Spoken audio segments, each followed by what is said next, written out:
Esto es Neurología para Todos, soy el Dr. Juan Gabriel Millares Fernández.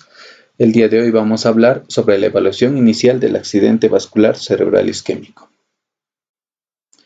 Los tópicos que vamos a abordar son la definición del accidente vascular cerebral, los objetivos de la evaluación inicial, qué es lo que vamos a evaluar, qué estudios nos van a ayudar en esta evaluación, con qué problemas podemos encontrarnos en el manejo, el uso de anticoagulantes, cómo vamos a manejar la presión arterial en estos pacientes, si se puede usar o no estatinas y la prevención de complicaciones.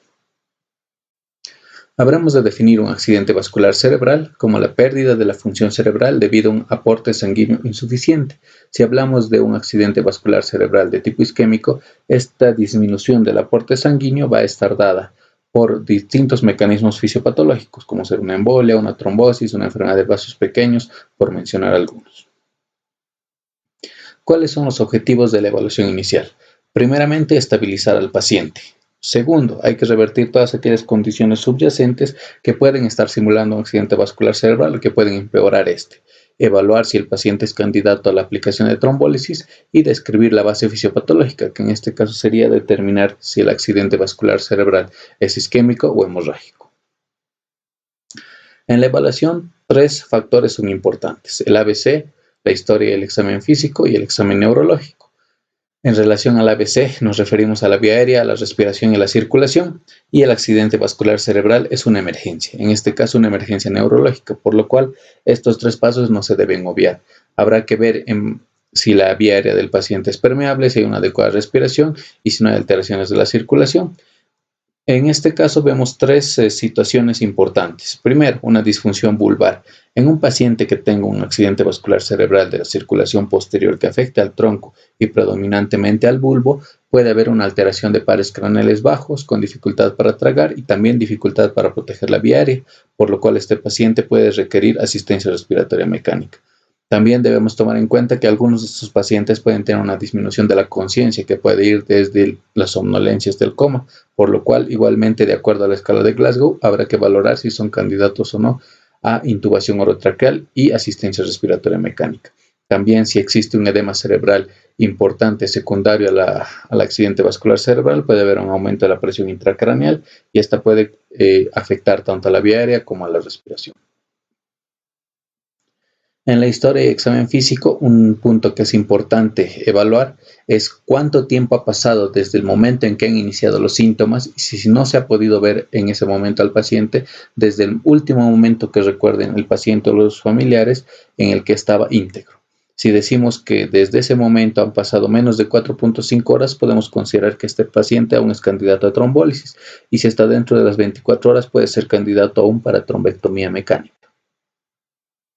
A la hora de evaluar el examen neurológico en un paciente con accidente vascular cerebral, nos vamos a apoyar de la escala de NIS, que es la escala de los Institutos Nacionales de Salud. Esta consta de 11 ítems y puede tener un puntaje de hasta 42 puntos. A partir de esto podemos clasificar a un accidente vascular cerebral como grave si tiene 10 o más puntos, moderado si es de 5 a 9 puntos o leve si tiene menos de 5 puntos. Otros estudios complementarios que nos van a ayudar a evaluar este tipo de pacientes van a ser, en primera instancia, una tomografía o un estudio de resonancia magnética. En la mayoría de los casos aún preferimos la tomografía porque es más accesible en la mayoría de los centros y es de fácil realización e interpretación. Lo que más nos interesa acá es, uno, ver que no hay hemorragia, lo cual nos contraindicaría una trombólisis, o segundo, que no hay datos indirectos de un accidente vascular cerebral de un vaso grande, que nos pondría en una balanza, ¿no?, si va a ser adecuado o no realizar la trombólisis. También debemos ver la glucemia y la oximetría, ya que en estos casos pueden haber déficits neurológicos secundarios a estas alteraciones. Otros estudios que podemos realizar, pero que no deben retrasar el tratamiento del accidente vascular cerebral, pueden ser una angiotomografía, un electrocardiograma, hemograma, troponinas, pruebas de coagulación. Ahora, ¿qué problemas podemos encontrarnos en el manejo de este tipo de pacientes? Primero, el manejo de los líquidos. Muchos de estos pacientes pueden llegar deshidratados, sobre todo si son ancianos, que ya lo vamos a ver en un momento. Alteraciones de la glucemia, si presenta fiebre o no, cómo debemos posicionar la cabeza, cómo debemos evaluar la deglución y si es o no adecuado el manejo en una unidad de ictus. Empecemos con la primera interrogante. Los líquidos. ¿Qué solución debo administrar? En este tipo de pacientes se prefiere utilizar soluciones isotónicas y de preferencia la solución salina fisiológica, en el sentido de que la solución glucosada debe evitarse porque puede alterar el azúcar en sangre y, como vamos a ver enseguida, tanto la hipo y la hiperglucemia son dañinas para el cerebro, y segundo, porque muchas de las soluciones glucosadas son hipotónicas. La glucemia. Primero, si detectamos en un paciente una hipoglucemia, habremos de pensar que puede ser un imitador del accidente vascular cerebral, pudiendo producir inclusive lo que son hemiparesias. Y si no corregimos esta hipoglucemia de manera rápida y oportuna, puede generar un daño nervioso que puede generar alteraciones. La hiperglucemia, por su lado, es dañina para el cerebro. ¿En qué sentido? En que puede producir acidosis tubular, puede favorecer la formación de radicales libres, puede incrementar la permeabilidad de la barrera hematoencefálica y, a través de estos mecanismos, incrementar el daño que está sufriendo el cerebro ya de por sí por el accidente vascular cerebral. Entonces se aconseja que el rango en el que se tiene que mantener los niveles de glucemia en un paciente con accidente vascular cerebral debe oscilar entre 140 y 180 miligramos sobre decilitro. Si nuestro paciente con accidente vascular cerebral presenta fiebre a su ingreso, debemos descartar una neumonía o una infección del tracto urinario, que son los que más frecuentemente se asocian con este, y también debemos reducir la temperatura.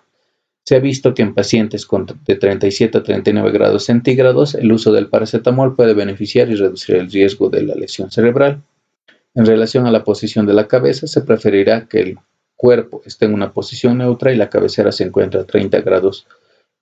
Esto es más beneficioso en pacientes que tengan riesgo de presión intracraneal elevada, que tengan riesgo de aspiración y posterior neumonía, o que tengan una descompensación cardiopulmonaria, sea una insuficiencia respiratoria, una insuficiencia cardíaca u otras situaciones. Es importante evaluar la deglución también. Hay que ver, como mencionábamos al inicio, si este paciente puede proteger o no su dieta, o, por ejemplo, si bien puede tragar, no está consciente de manera adecuada, puede broncoaspirarse fácilmente. Entonces, en este tipo de pacientes habrá que realizar la instalación de una sonda nasogástrica e ir evaluando el progreso del mismo para hacer un retiro oportuno y un inicio adecuado de la dieta. Esta misma igual deberá ser escalonada. En relación a la anticoagulación, la mayoría de los pacientes que podrían tener anticoagulación y van a tener un accidente vascular cerebral van a ser aquellos que sufren de una fibrilación auricular, y esta misma podría ser la causa, ¿no?, de que el paciente esté sufriendo el evento. Pero ahora nos topamos en la situación de mantener o no mantener la anticoagulación. Entonces tenemos tres situaciones en las cuales se sugiere que deberíamos retirar la anticoagulación porque vamos a empeorar el pronóstico del paciente. ¿Cuáles son? Si el paciente tiene en inicio un infarto, pero este tiene una conversión hemorrágica, si este infarto es de gran tamaño o si tiene una hipertensión no controlada, se sugiere dejar pendiente la anticoagulación por 1 o 2 semanas y posteriormente reiniciarla.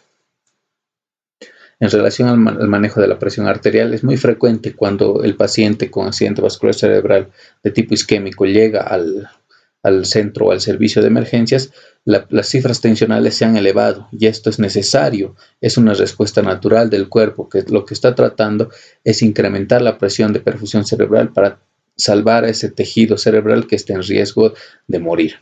Entonces, entendiendo esto, comprenderemos que no es adecuado disminuir las cifras tensionales.